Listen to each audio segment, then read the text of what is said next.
Commanders at Eagles Monday night. Eagles looking to stay undefeated. They are favored by 11. Pete, they'd like to go 9-0. How are the Commanders going to try to ruin that? Well, they could run the ball. There's another team that has problems stopping the run. Everybody talks about how flawless the Eagles are. No, they're not. They can't stop the run either. And I think the Commanders will be able to run the ball. It's a divisional game. It's a big number. They'll control the clock a little bit. And I just don't think the Eagles are as flawless as everybody makes them out to be. Yeah, they're undefeated. I don't think they're going to finish undefeated.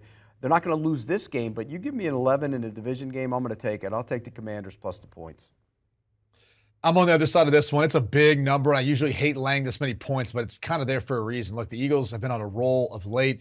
I think that defense is going to have a hard time stopping the scheme, the talent and speed of what the Eagles are presenting. And yeah, Pete touches on a good point about the rushing attack of the Eagles. But the only thing I don't really know if that's so real is because of how much the Eagles have gotten up in games where they've kind of played softer boxes, more prevent coverage, essentially because they're playing with a lead. And it's allowed more of those bigger gashes, bigger runs. So that maybe plays a factor into it. But either way, divisional game, again, hate laying all these points. But for the Eagles at home in a primetime spot, I'll go ahead and do it for this one. Yeah, all those runs that Pierce had last week in the first and second quarter, those came when the game was out of hand, too. They can't stop the run, Brady.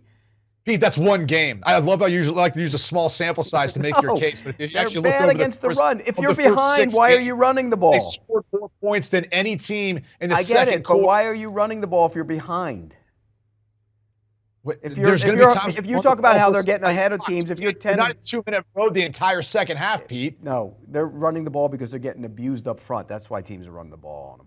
Yeah, that defensive front gets abused up front. You're right. Well, Jordan Davis isn't there, so they're getting pushed around a little bit. Did you see Brady's Italian heritage come in there? Pete, he's like, why don't you pay attention? He did. He gave me this. He gave me a little of that. Do you want a sports network that delivers everything that matters about the game? The highlights, the picks, the instant analysis, no yelling, no fake debates, no politics.